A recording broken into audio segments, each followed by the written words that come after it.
Kasus kali ini adalah sebuah kasus kelainan jantung yang terlihat pada sekitar 32 minggu. Jadi cukup telat kasus ini terdiagnosa. Sementara kasus ini sendiri sangat-sangat fatal dan seharusnya bisa terlihat dengan sangat jelas pada awal trimester kedua karena ibunya sendiri cukup available untuk bisa dilakukan pemeriksaan dengan jelas, artinya tidak terlalu obesitas, janin juga tidak terlalu besar dengan kondisi yang cukup jelas. Apabila sejawat dapat melihat dengan jelas bagaimana gambaran minimal 4 ruang jantung saja, maka kita bisa mendiagnosa 70% dari kelainan tersebut. Di sini kita mengamati gambaran 4 ruang jantung yang sungguh tidak beraturan bentuknya.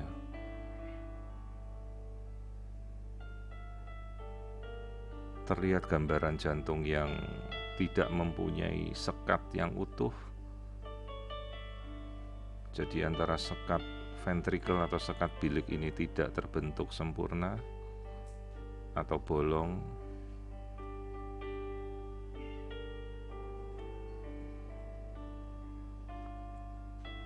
Dan sekat ini komplit tidak terbentuk pada sekat antara ventrikel dan atrium, artinya ini ada suatu atrioventricular septal defect. Artinya apabila kita bisa melihat 4 ruang jantung secara normal saja, maka kita akan curiga bahwa ini bukan suatu bentuk jantung yang normal. Di sini sekatnya bolong pada sekat antara serambi atau atrium, sementara pembuluh darah besar terlihat tidak normal, di mana pembuluh darah besar yang harusnya berposisi keluar dari posisi kanan terbalik keluar dari posisi kiri. Di sini ada single atrium, artinya atriumnya tidak terbentuk septum dengan single ventricle atau kasus suatu atrioventricular septal defect. Kasus yang cukup parah karena sekatnya tidak terbentuk, artinya terjadi kebocoran aliran darah. Jelas ini ada suatu penyakit bawaan jantung sianotik karena aliran darahnya bercampur antara kiri dan kanan. Sementara pembuluh darah besar aorta keluar dari ventrikel kanan dan pembuluh darah paru-paru keluar dari ventrikel kiri. Ini ada suatu kasus terbaliknya posisi pembuluh darah besar yang keluar dari jantung, kita namakan sebagai transposition of great artery. Tentunya kasus ini membutuhkan tindakan pembedahan yang sangat-sangat rumit dalam masa bayi kemudian setelah lahir.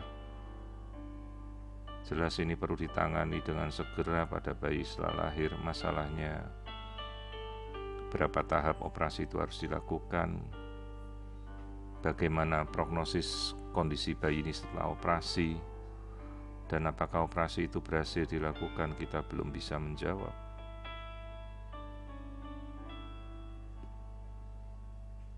Ini ada suatu kasus transposisi dari pembuluh darah besar, transposition of great artery, dengan complete AVSD, atrioventricular septal defect. Kasus yang kemungkinan akan berakhir cukup fatal pada bayi ini setelah lahir karena menjadi penyakit jantung cyanotic. Pertanyaannya, apakah kita akan segera melakukan tindakan setelah bayi itu lahir, ataukah membutuhkan koreksi sambil menunggu persiapan, dan apakah bayi ini bisa bertahan setelah lahir?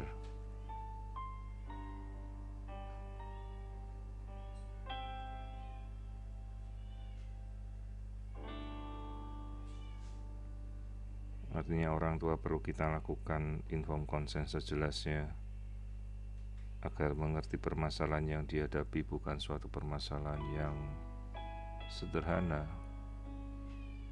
Apalagi ini anak pertama dengan janin yang begitu diharapkan, sudah berlangsung kehamilan 8 bulan.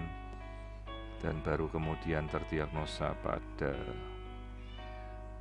trimester ketiga akhir dengan kelainan jantung yang sangat-sangat fatal. Prognosisnya sendiri cukup buruk. Namun apabila kita mencoba untuk berjuang menyelamatkan, artinya kita perlu melakukan kolaborasi dengan sejawat di mana memiliki fasilitas bedah jantung untuk melakukan koreksi setelah lahir. Kondisi-kondisi yang lain, wajah dan struktur-struktur yang lain tidak terlihat adanya kelainan, artinya dalam kondisi yang wajar. Di sini wajah, hidung, dan mulut semua tampak normal. Jadi kelainan hanya berada pada area jantung, namun cukup fatal.